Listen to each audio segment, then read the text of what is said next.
I always think it's so funny when people ask me, would I consider LASIK or like, have I looked into LASIK? As if I was like, no, a guide dog seems easier. Thank you so much for that thoughtful idea.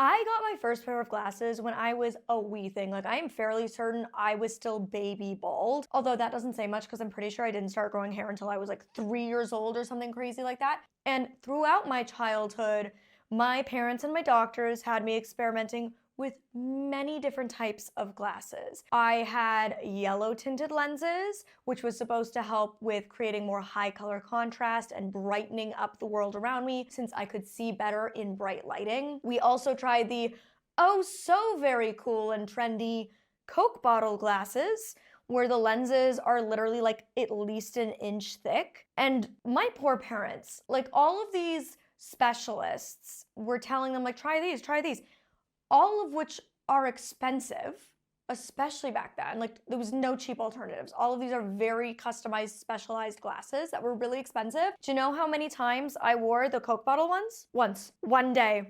And then I went home and I was like, I'm getting headaches and it's making me dizzy and I don't like them. I vaguely remember giving the yellow tinted ones like a few days.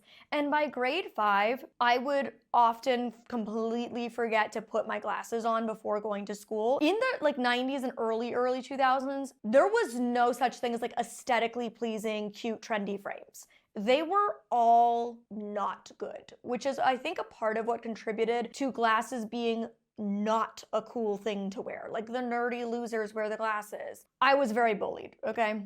The glasses, I'm sure, did not help me, but I had many problems. So finally, my mom had been able to find me like really, she searched high and low, my mom's a fashion girly, to find me cute glasses whenever possible. Not that I liked them. I still hated the fact that I had to wear glasses. I was very grumpus about it. And conveniently, I would often forget to put them on going to school. And eventually I just went home from school. I was like 10, 11 years old and I was like, these don't make literally any difference. Like, when I go to school without them versus going to school with them, nothing changes.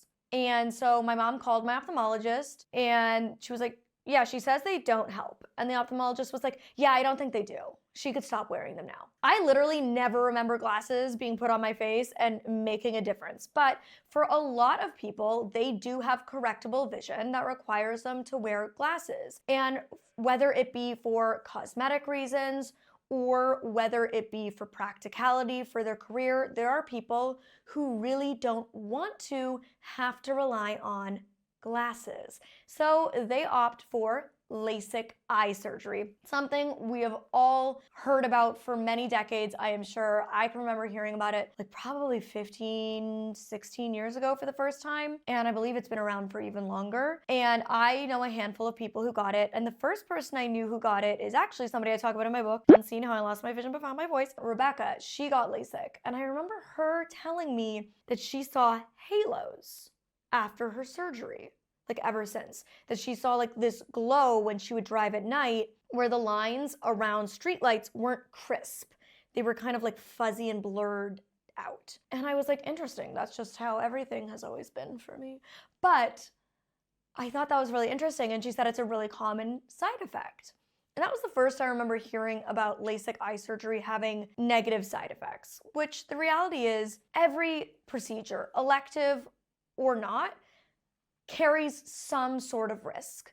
Even the medications we take. Hell, taking like an Advil or Dramamine can have side effects, right? So we have to know going into these things that stuff can happen.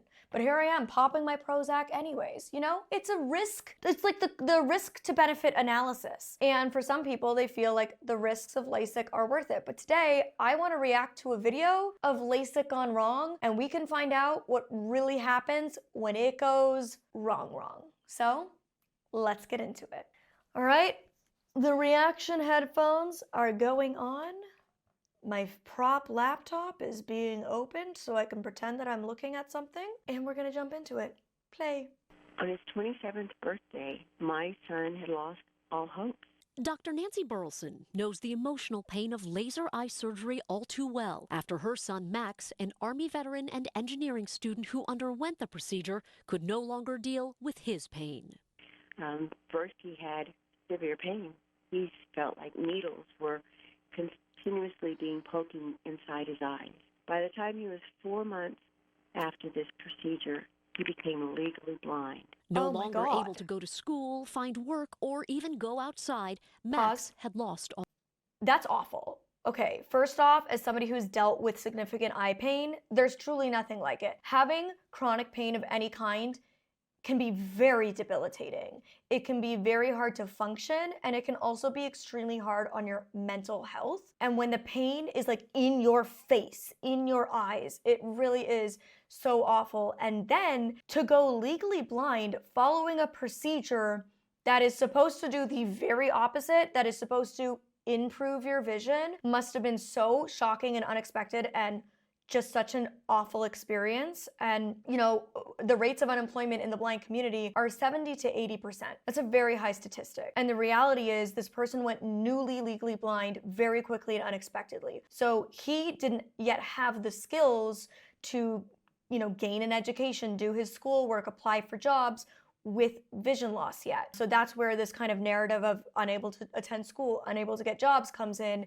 is it's hard enough to get a job as somebody who's legally blind and is in the blind community when you have all your skills developed. But when you don't, it's near impossible because you don't even know, especially when you go blind as an adult, what accommodations you have the right to ask for, what accommodations are out there and exist for you to even get. So I can imagine this would have been really, really terrible on many levels for him. All hope. The day after his birthday, he went into a state park in Texas, and he put a gun in his mouth. He pulled the trigger. Meantime, just this week, Jessica Starr, a TV meteorologist in Detroit, took her own life. On her Facebook page, she expressed her difficulties with recovering from vision correction surgery. Dr. Jay Bansal, medical director at the Laserview Eye Center, has performed over 25,000 vision-correcting procedures and doesn't believe there is a scientific correlation between the surgery and suicide. I think suicide is a tragic, multi-factor mental health issue. I don't know if it can all be summed up to one cause. Dr. Bansal Pause. says only... Okay, obviously the news is going to show the most extreme cases, right? That's what makes it newsworthy. But I do know from other things I've seen over the years that these two examples are not the only people who have taken their life following significant and life-altering complications from LASIK eye surgery.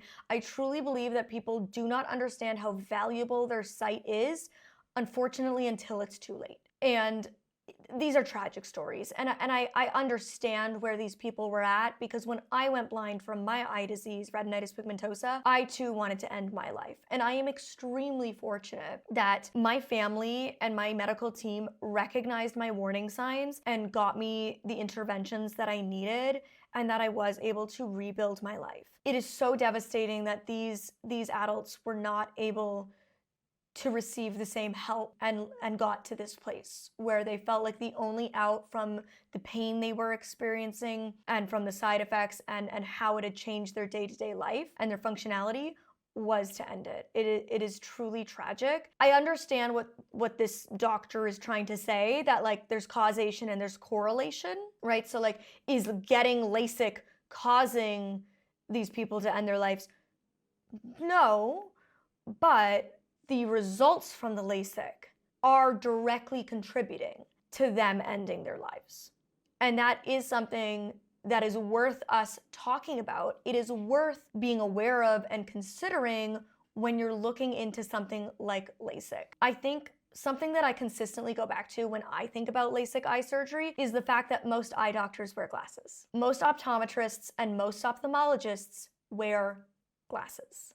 If they're not getting it, it's because they know enough to know that the risks are not really worth it. And I think that if your reasoning for wanting to pursue LASIK does come down to aesthetics, like not liking glasses, I would say it is worth investing more in exploring your frame options. Well, yes, there's very popular spots that are, big, box chains, like, you know, there's these huge ones like Warby Parker, Glasses USA, or whatever the heck they're called. Shockingly, I'm not walking around going into glasses stores, so I don't know all of the options. But I know there's like these very big popular ones, or even, you know, like Ray-Bans, and they make great frames, but you know, maybe for you, they feel a bit too generic or not stylish enough for your taste or unique enough for what you're looking for. There are incredible boutique optic stores where they sell like one of a kind or extremely niche, very specific, unique, that are not just made by Luxottica, the huge glasses manufacturer that makes like 90% of eyewear for every single brand out there. Like, these are small indie glasses manufacturers. I always say that glasses are like a feature on your face. If you would spend a lot of money to get a really good nose job, spend a lot of money getting really good glasses that do make you feel confident, that feel like your best self. And if you just truly still can't find that, you know, maybe exploring contacts before jumping into LASIK. And I do understand that, again, some people do it because for their career, they don't want to have to wear contacts, or glasses are too cumbersome, or what have you, or they're an athlete and they don't want glasses. I understand that there's some people who LASIK just feels like it's the only option, but at the bare minimum, you do need to be aware that significant consequences can exist, do exist, and as much as none of us want to think that we'll be the one, nobody thinks they'll be the one until they are. 1% of the 700,000 procedures in America result in major complications, but that surgery isn't for everyone. The most important thing is to determine if you're an excellent candidate prior to proceeding with any surgery. Meantime, Nancy Burleson is skeptical of the studies done, touting the safety of these procedures, and has this message for those considering it. My son would be alive today if the true risk of what's going on with this procedure was made known. I mean, it's enlightening. Again, the news is always going to share the most extreme. I had previously, I want to say maybe a year ago, seen another video from a news outlet, and they were interviewing somebody who is specifically studying the link between suicide and LASIK. And I think that she had like 18 families who had lost a loved one following LASIK complications. These include severe dry eye, where it feels like your eyes are sandpaper. It is hard to blink, it's hard to open them. Severe pain, extreme light sensitivity, things getting blurrier instead of sharper. So while it may be a minority that has these side effects, you might be somebody who still develops side effects, but they're minor. And these are just things to always weigh and consider. I always think it's so funny when people ask me, would I consider LASIK, or like, have I looked into LASIK? As if I was like, no, a guide dog seems easier. Thank you so much for that thoughtful idea. I feel like it's like the LASIK ads. What is their slogan? I want to look it up. Their slogan is so funny. It's like giving you the gift of sight, or like the miracle of vision. Like, it's very funny. And every time I hear it, I'm like, yay, you're giving me the gift of sight over here. But it's also funny because like everybody who qualifies for LASIK can just wear glasses. So like, are you giving them the gift of sight? I also always get a little chuckle. I'm sorry, the glasses wearers in the room might be offended, but the legally blind folk won't. You'll be on my team. I get a little chuckle when people talk about how hard their life is when they don't have their glasses on. I'm sorry, I do find it a little bit hard to find sympathy because you see so much better than I do ever. So sometimes getting a little taste of how inaccessible the world is when you don't have your glasses on is actually a good motivator, not to correct your vision, but to help advocate for increased accessibility and universal design, so that, guess what? You don't need to get LASIK to see, because you have all these tools and skills at your disposal to utilize when you don't have your glasses on and your vision's a little bit worse. Food for thought. If you have gotten LASIK eye surgery and have had either good or bad results, I would love to hear about your experience. Sound off in the comment section down below. And that is it for today's... Oh, Papa, that's my best friend down here. Hey, buddy. Alton wants to say hi before the video is out. He says, Mom, can I have my dinner and go to the parkies? Okay. He's the one saying it, not me. I gotta wrap this thing up. Thank you so much for watching. Until next time, you can click over here to watch another reaction video I did about a woman named Ashley who went blind after drinking an alcoholic beverage while traveling in Bali. Or you can click over here to watch people who went blind following elective cosmetic procedures, including filler. Okay, See you next time.